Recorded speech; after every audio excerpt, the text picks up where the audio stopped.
Hi, my name is Rose Hinds, and I'm a senior at Animas High School in Durango, Colorado. For my senior thesis, I studied the epidemic of loneliness and isolation in the U.S. and how humans can foster more social connections in order to improve their physical and mental health. The epidemic of loneliness and isolation is a term coined by our former U.S. Surgeon General Vivek Murthy in 2023. The Surgeon General's job is to advise Americans on public health matters.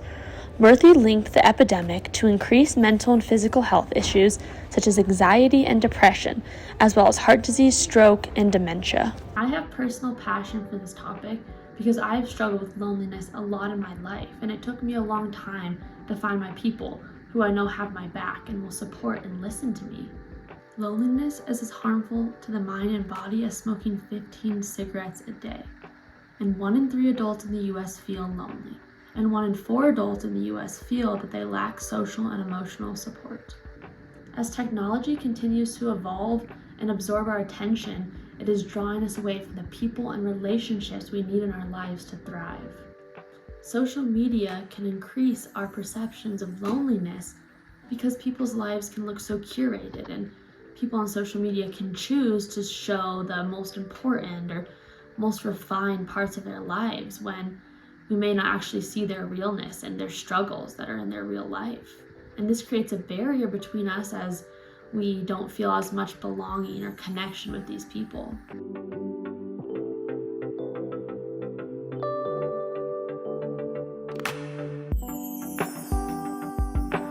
Most teens have probably had the experience of logging onto social media and seeing their friends and acquaintances hanging out or on a beach vacation and felt lonely and left out. Having relationships that we can count on can help us weather the struggles of being a human.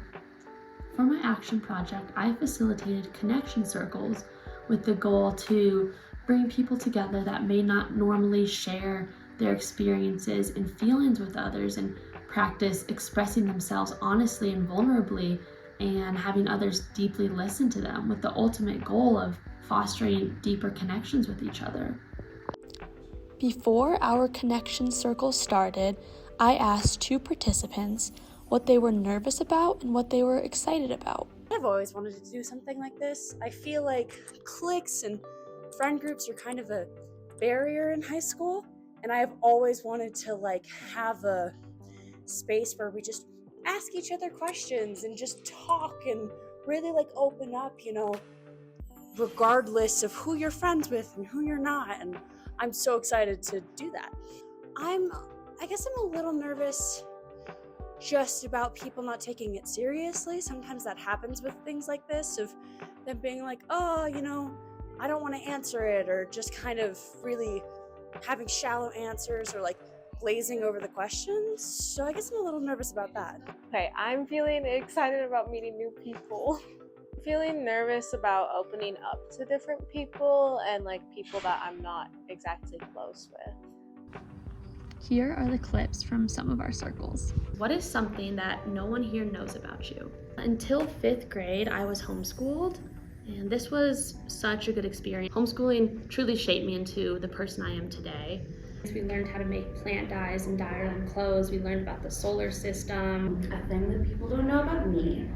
I had a really hard time in 4th grade in elementary because my homeroom teacher, who was the nicest person on the planet. She was so sweet and so kind, and I was really bullied in elementary, and she was the only teacher who cared about me.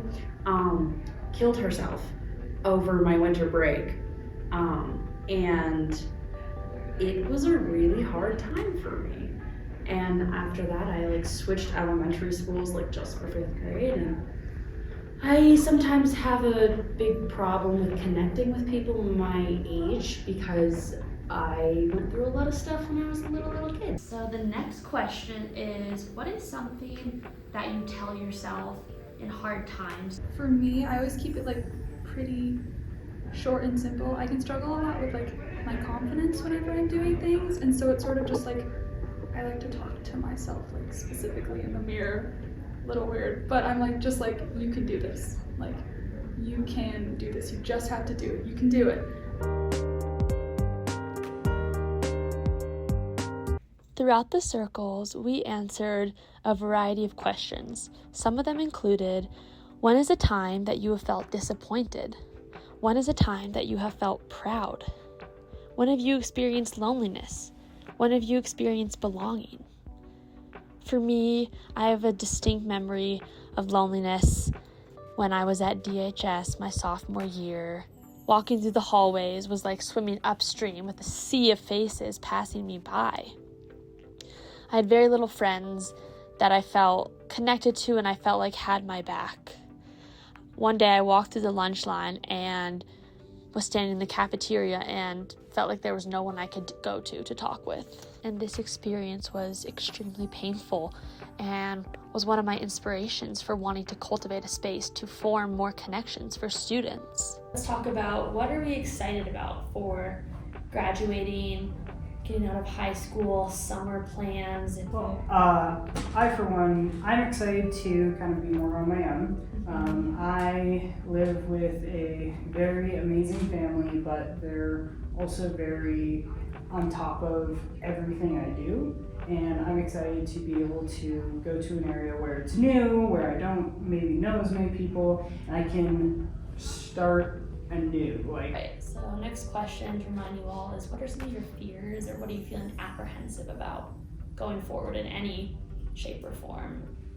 For a long time in my life, my goal has just been like getting to like a good college.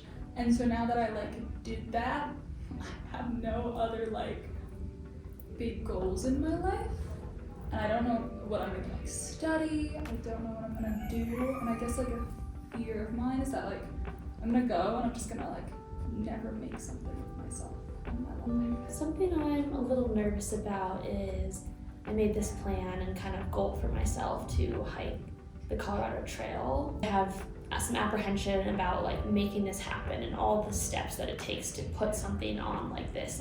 A study done by Virginia Magazine found that when they placed students wearing heavy backpacks at the base of a hill and asked them to estimate its steepness, participants who stood with a friend gave lower estimates of steepness.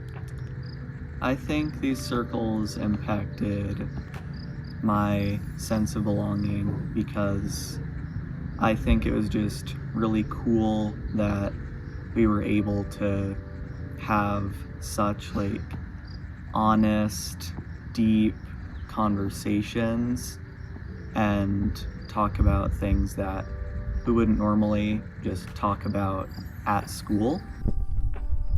Hi.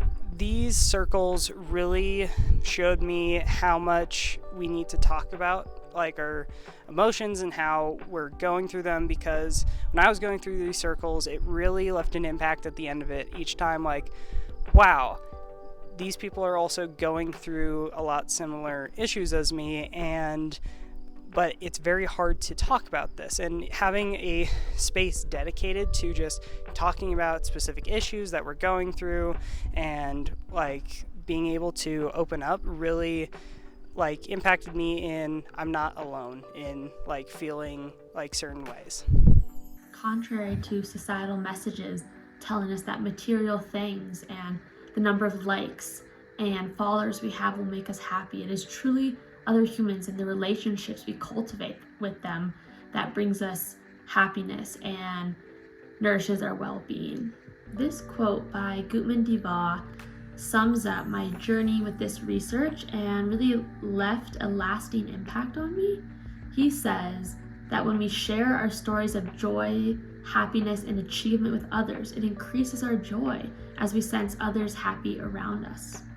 Counterintuitively, when we share our sorrows, troubles, and failures, they reduce because we sense that others care for us and we are not alone in this human journey. Animus holds many community events and allows for students to collaborate on projects and spend time connecting outside. Finally, I want to leave you with this quote by Vivek Murthy. He says, "By taking small steps every day to strengthen our relationships and by supporting community efforts to rebuild social connection, we can rise to meet this moment together."